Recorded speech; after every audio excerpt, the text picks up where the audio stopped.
Assalamualaikum warahmatullahi wabarakatuh. Berjumpa lagi dengan saya. Kita akan belajar tentang ikatan kimia. Mengapa sih unsur-unsur di alam ini banyak ditemukan pada keadaan bersenyawa daripada unsur murninya? Nah, hal ini ternyata karena unsur-unsur itu ingin stabil seperti gas mulia.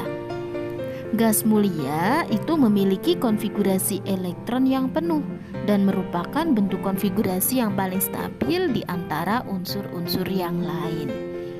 Elektron valensi dari gas mulia ini berjumlah 8 atau dengan kata lain oktet.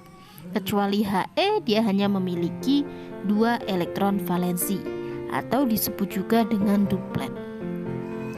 Elektron valensi 2 atau 8 ini merupakan elektron valensi yang paling stabil. Ya, di sini kita bisa melihat He itu elektron valensinya 2, Ne8, Ar8, Kr8, Xe8 dan Rn juga 8. Atom lain memiliki kecenderungan ingin stabil seperti gas mulia terdekat. Atom unsur lain agar stabil menjadi oktet atau duplet itu bisa melalui 2 cara. Yang pertama melalui serah terima elektron atau ikatan ion. Dan yang kedua itu melalui pemakaian bersama pasangan elektron atau melalui ikatan kovalen.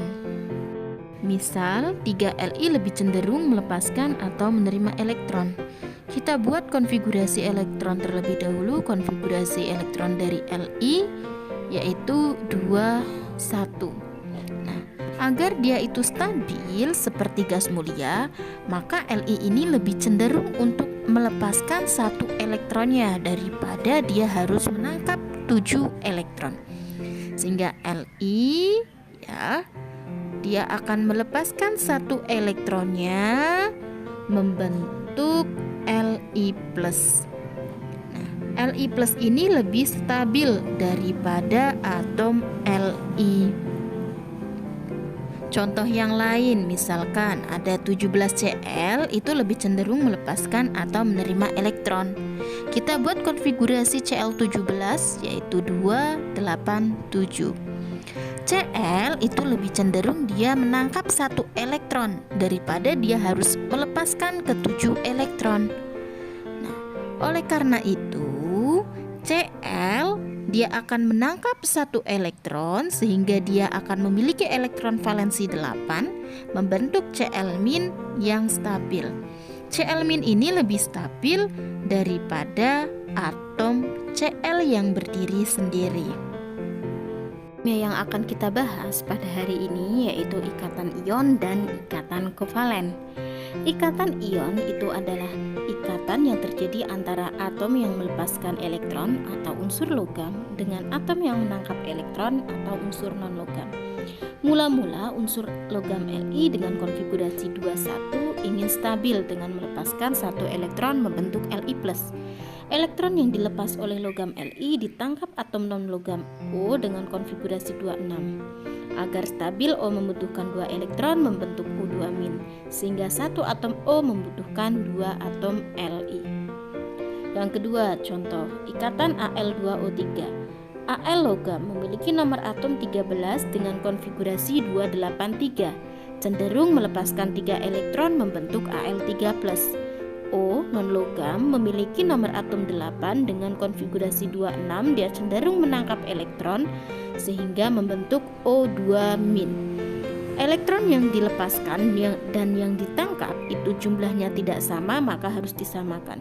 Oleh karena itu 2 atom Al membutuhkan 3 atom O. Ikatan kovalen. Ikatan antar atom berdasarkan penggunaan elektron secara bersama-sama. Umumnya terjadi antara atom-atom non-logam dengan atom non-logam. Ikatan kovalen dibedakan menjadi ikatan kovalen tunggal, ikatan kovalen rangkap 2, ikatan kovalen rangkap 3, dan ikatan kovalen koordinasi. Kovalen tunggal yaitu ikatan yang terjadi karena adanya pemakaian bersama sepasang elektron. Contohnya adalah H2. H nomor atomnya 1, konfigurasi elektronnya 1, elektron valensinya 1. Apabila digambarkan dengan struktur Lewis, maka titiknya ada 1. Satu elektron yang belum berpasangan itu kemudian dipasangkan dengan satu elektron milik H yang lain, sehingga ada satu elektron yang dipakai secara bersama membentuk ikatan kovalen tunggal. Gambarnya yaitu strip 1. Ikatan kovalen rangkap 2 yaitu ikatan dengan dua pasang elektron milik bersama digambarkan dengan tanda dua garis ikatan. Garisnya ada dua. Contohnya adalah ikatan antara atom O non-logam dengan atom O non-logam. Atomnya 8, konfigurasi elektronnya 26, elektron valensinya 6. Maka apabila digambarkan dengan struktur Lewis, maka titiknya ada 6. Dari gambar bisa dilihat di situ ada dua elektron yang belum berpasangan. Dua elektron yang belum berpasangan maka akan berpasangan dengan dua elektron yang belum berpasangan milik O yang lain, sehingga ada dua pasang elektron yang dipakai secara bersama membentuk ikatan kovalen rangkap 2. Ikatan kovalen rangkap 3 yaitu ikatan dengan tiga pasang elektron milik bersama digambarkan dengan tanda tiga garis ikatan. Contohnya ikatan antara atom N non-logam dengan atom N non-logam. Nomor atom N adalah 7, konfigurasi elektronnya 25. Apabila digambarkan dengan struktur Lewis, karena elektron valensinya 5, maka titiknya ada 5. Di situ bisa dilihat ada 3 elektron yang belum berpasangan. 3 elektron yang belum berpasangan akan dipasangkan dengan 3 elektron milik N yang belum berpasangan. Di situ ada 3 pasang elektron yang dipakai secara bersama sehingga membentuk ikatan kovalen rangkap 3. Ikatan kovalen koordinasi yaitu ikatan kovalen di mana pasangan elektron yang dipakai bersama berasal dari salah satu atom yang berikatan. Contohnya adalah pembentukan NH4+. NH4+ di situ dibentuk dari NH3 plus H+. Syarat dari ikatan kovalen koordinasi ini, salah satu atomnya harus memiliki pasangan elektron bebas. Di situ N memiliki pasangan elektron bebas dipakai secara bersama dengan atom H.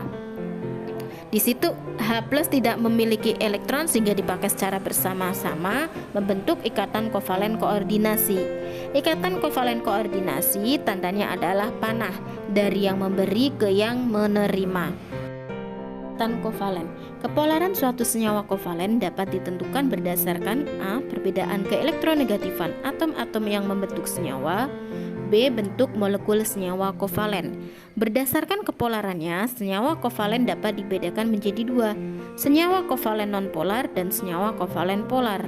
Senyawa kovalen nonpolar terjadi bila dua atom nonlogam sejenis atau dua atom nonlogam yang mempunyai keelektronegatifan yang sama saling membentuk molekul, atau momen dipolnya 0 atau tidak terjadi polarisasi dengan ciri-ciri bentuk molekulnya simetris, atau dengan ciri yang lain yaitu tidak memiliki pasangan elektron bebas. Di sini contohnya H2, N2, Cl2, O2. Contoh yang lain ada BeCl3, CH4. Yang kedua adalah senyawa kovalen polar. Senyawa kovalen polar dapat terjadi pada atom-atom non-logam yang tidak sejenis atau atom-atom yang mempunyai perbedaan keelektronegatifan yang besar. Dalam molekul kovalen polar, pasangan elektron milik bersama terletak lebih dekat pada inti elektron dari yang mempunyai keelektronegatifan besar. Jika dibandingkan kepolaran antara HF dan HCl, manakah yang paling polar? Tentunya HF lebih polar, karena F memiliki keelektronegatifan yang lebih besar dibanding Cl. Di sini yang terakhir adalah ikatan logam, yaitu ikatan antar atom dalam unsur logam dengan menggunakan interaksi elektron valensi. Menurut teori awan elektron, kristal logam terdiri atas kumpulan ion logam bermuatan positif di dalam larutan elektron yang mudah bergerak. Ikatan logam terdapat antara ion logam positif dan elektron yang mudah bergerak tersebut. Jadi ikatan ion di sini terjadi pada unsur logam. Terima kasih. Wassalamualaikum warahmatullahi wabarakatuh.